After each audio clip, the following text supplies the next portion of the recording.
Hi, welcome. On this video, I once again want to respond to the very recent study put out by way of Ivan Balanoff, those who identify as balanced dog trainers, pertaining to the use of remote collars. And again, I talk about the catch-22 compromised position that balanced dog trainers are in, based again on what this idea that training is a learning-based exercise represents.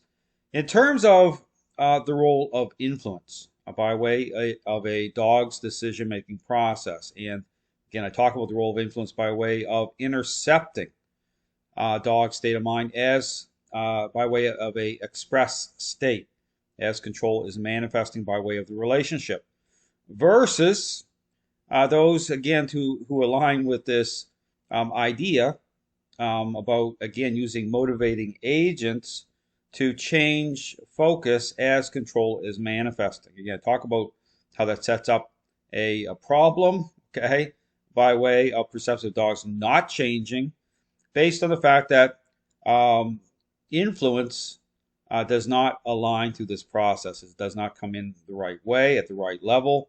It does not engage a dog's state of mind based on its role. Again, dog trainers are in a reactionary posture when it comes to the role of influence. But not just that, they actually buy into this idea by way of, again, of redirecting or shifting focus. Now, here on this video put out by, once again, Miracle Canine, I'm going to be, using this to, again, to reinforce my points about the problems here, how this has become another trigger point in the dog training community. And the title of the video is, what does Ivan's e-collar study prove for the dog training world? Well, the bottom line, it proves that the dog training world is in a state of confusion, and it proves that this issue isn't going away. Okay, so I'm going to play some of this to talk through some of the talking points. So here, he's actually getting to the point where he's kind of reading the qualifiers of the study, the kind of, what kind of the source, the references, the kind of the fine print. So I'm going to play some of this and I'm going to respond to it. And then third, they made sure they didn't develop any conditioned fear to the training arena or superstitious association by walking the dog around the arena, so the dog can realize just walking around the arena, I'm not getting corrected unless I go for this, which is kind of something we talked about last time where we were talking about, with punishment, how punishment can create increased aggression towards things and stuff. So we're going to move in, like I said, we're going to approach this whole thing about the role of influence here in a moment. And it takes longer for the dog to make the correlation of what specifically they're getting corrected for. Things like this are important for the dog to then realize after they get punished for something, what it specifically is for, right? So being around, let's say it's a person, you get corrected for jumping on a person. Well, I want the dog to be in the presence of the person. So understand, so I thought this whole thing about behavior too, and interesting, okay, both these groups, balanced, force free, they bring that word into this framework of superficial response where it doesn't belong, okay, based again on how trainers are motivating dogs to respond in the middle of a relationship problem. I'm saying they're not connecting a dot that way. They don't define the relationship by way, again, the control being expressed to a dog's state of mind that way. And therefore, the role of influence does not align, okay, in terms of its role, in terms of intercepting at the moment of an expressed state. So this is why I talk about this whole issue about stinking thinking. Okay, understand this is totally lost on the dog training community. A lot after that, without jumping on them, obviously. Yeah. So they could learn that being around this person is not what I got corrected for. Jumping on them is what I got corrected for. Yeah. Group B and C procedure day 2, word conditioning. The goal of the word conditioning session was to associate the word banana with the presence of a high-value treat. The owner, trainer, and dog were in an enclosed X-pen at the starting point of the course. The dog was off-leash and allowed to move around the penned area. The lure was off during this conditioned setting, but the dogs were aware of its location within the training arena. The session ran for 20 minutes and consisted of 5 2-minute active trials where a high-value treat was dropped in a bowl every 5 seconds and separated by a minimum of 2 minutes. During an active trial, the trainer... Again, I talk about, and again, just put a video about why even the foundation of the study is flawed. Okay, based again on the relationship, the social aspect of the study itself and how it sets up. So when you add to this and those core relational dynamics are not are not brought together. Okay, it's not your foundation at the beginning. Okay, in terms of the social connection. Okay, what's established through that. Then when you add something like remote collar to it, it isn't going to line up. Just understand that. That's why I talk about all those reactions of dogs yelping.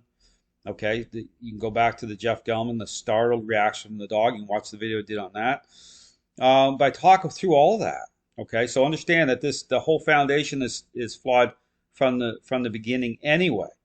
And then again, we're going to lead into discussion about the kind of exception clause by way of balanced dog training.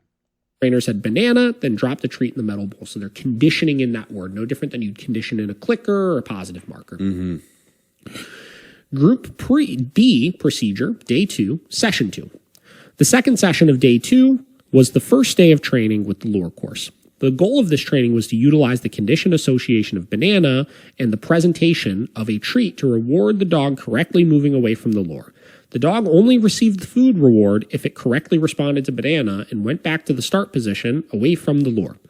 As for the dogs in Group A, the lure in Session 2 was presented at its highest speed. If the dog ran towards the lure, the moment the dog crossed the predetermined threshold line, the trainer said banana and dropped a treat in the metal bowl at the starting point 23 meters away. If the dog continued to run towards the lure, the trainer continued to say banana every 5 seconds on average until the dog responded. If the dog did not return to receive the treats, the trainer picked up the treats from the bowl. The lure ran for full 2-minute trial. The sessions ran for a maximum of 5 active 2-minute trials. At the end of the 2 minutes, there was a minimum 2-minute ITI. This procedure continued throughout the subsequent days and sessions. And then Group C, I'm assuming they literally went through the process of training it the same way, just at a lower speed, obviously. So again, talking about the relational dynamics, okay, right from the start of when a dog enters into your life, okay, understand developmentally, understand all those things matter, okay, the role, how influence, comes into the relationship that way. So developmentally, understand that when you pick a spot in that where you're going to do a study, you're just going to bring these dogs in. Understand what's already been established in and through the relationship prior to is going to impact, okay, the study. Okay, understand that, to be aware of that. And so this is the problem I talk about from the very beginning. Even when I talk about, stepping into a relationship problem, if your foundation isn't right, it affects everything. Okay, and that's the problem here with introducing anything into a study where you're not accounting for those type of relational dynamics. Okay, you're just bringing it in because the foundation isn't right from the beginning. It's just like you're throwing this up in the air and seeing where it comes down. Okay, and you're trying to interpret certain reactions or responses of dogs, and some dogs may have a higher level of need anyway. You bring them into that study. Okay, they're gonna push through. In terms of even the remote collar, or we're going to have certain reactions from dogs based on the level of control they're holding in the relationship. And so it has to be, the study itself has to account for that, but not just that. You got to study dogs in such a way that recognizes the social aspect of the relationship, how the decision-making process is governed that way. The role of influence coming through a interaction-based method. Before you introduced, say remote collar, because in terms of a tool to the system, it takes on a different role. Okay, it comes from the foundation of the method itself. Okay, how influence in terms of through the human in a direct way through using leashes, off leash, the interactions themselves. That's what establishes the relationship, the perception of the dogs, and then when you add remote collar into the mix as a tool, okay, its role is secondary. Okay, in fact, it makes sense to the dog, right? It's because again, everything else makes sense because of how influence ties in that way at the interaction-based level. But here, that's not happening. Okay, they're just like, okay, we're going to bring the remote collar in by way of the balanced dog trainer idea of things, and the relationship itself. It's all over the place. Okay, there's nothing and then you're trying to interpret, right? And this is very superficial because the process is superficial. Okay, this goes right back to behavioralism. Okay, this goes right back to Pavlov and Skinner. So this all is playing off of that. So here's the problem people are going to have with this is force-free training, they say, is more effective in the long term, less implications on the dogs, right? From a psychological standpoint, right? Okay. But it does take a little longer of the skills they need to know ahead of time. So they would say that you need much more time preconditioning in your reward. 2, they only used food rewards, where a lot of force-free trainers talk about dogs that have chase drive, wanting to, being more motivated by chase games that you're playing. Even Ivan himself says dogs are very motivated by play and tug. See, I get into all that. I mean, this is where Ivan got, I got a copyright strike triggered through discussing play-based, right? Because that's the point. I talk about, motivation, using a motivator. Doesn't matter if it's play-based or a food treat. And here's the depth of the problem. And really think about what I'm saying. Control itself, what's established through association to the relationship by way of the dog owner, becomes by default its own motivating agent.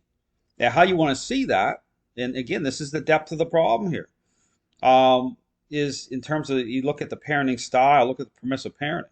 It's like signing a social contract through association. So it becomes established. It's that a certain expectation gets set up.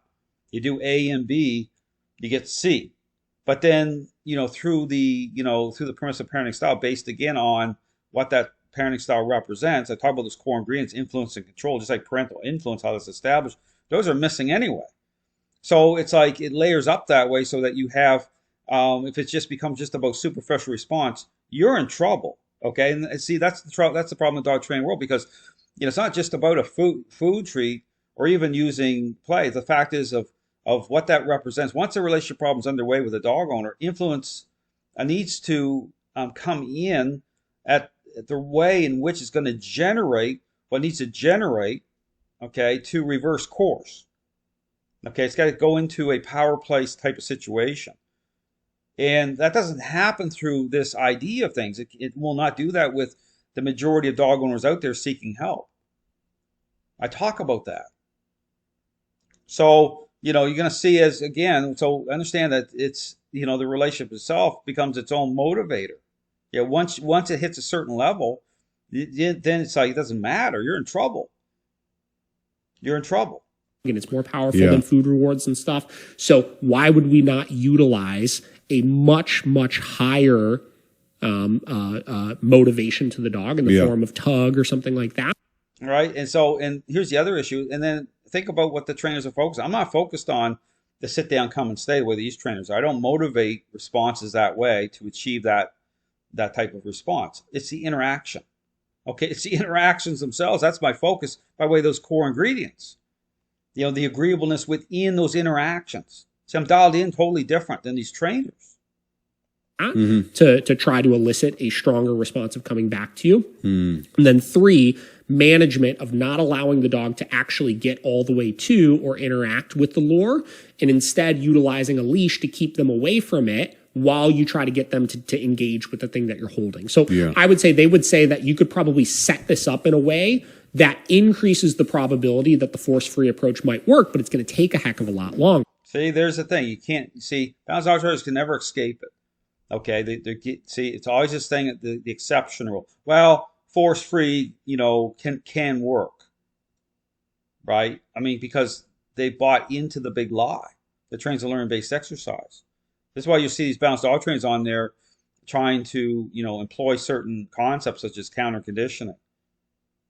Using something to shift the focus of the dog, rewarding bad behavior for good behavior. All these narratives coming out of the balanced dog training community because they bought into this. And so, see, this is the problem. So there's no line. Where's the line? That's the question. Where's the line there in terms of them trying to define, influence by way of what this idea represents if it's based on motivating dogs that way? See, they're caught in a trap. Yeah. But in the conversation, we would need to set up the force-free group in a way that has the absolute highest probability of success, whether it takes longer or not. See, there it is. They're trying to find a way to make this work out, and it's impossible. Okay, I'll just put it out there. You can't do it.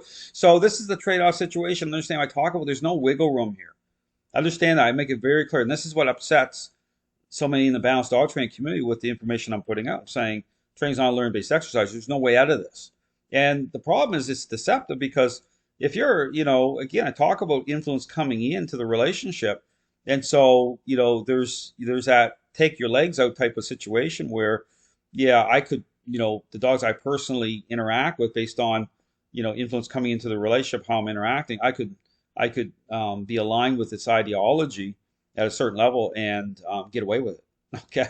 But then, 60% of the people coming to me for help, influence isn't going to come in at the level that's needed based on what this idea represents, how that transfers over. And they're going to fail, but I won't even see it because ask the question, what's my focus on? Super responses that way. That's my criteria for the defined change. It's inherently flawed because those core ingredients, that's what reveals and that's what changes. So, but these trainers are totally dialed out of that. They're not. So understand that this study really shows that. If you really read the fine print and you watch, I encourage you watch these podcasts, watch what's going on, and then, ask yourself the question, and then listen to what I'm saying. But you have to apply critical thinking. If you don't have the ability to apply critical thinking and be objective, you're not going to get there. Okay. It's not like it's difficult. That's why I keep bringing up the parenting example. Okay, just consider the parent example. You're doing what these trainers are doing in the middle of a relationship problem with a selfish child. Why wouldn't you expect a bad picture by way of response? Just think about that. It's just common sense. But the thing is, this has been so entrenched, and people are just so blinded by all this stuff that they're turned over to it. That's the only explanation. It's not this is science. This is a belief system, really. This is like, worship. This is like self-worship stuff going on here. And that's the only reason.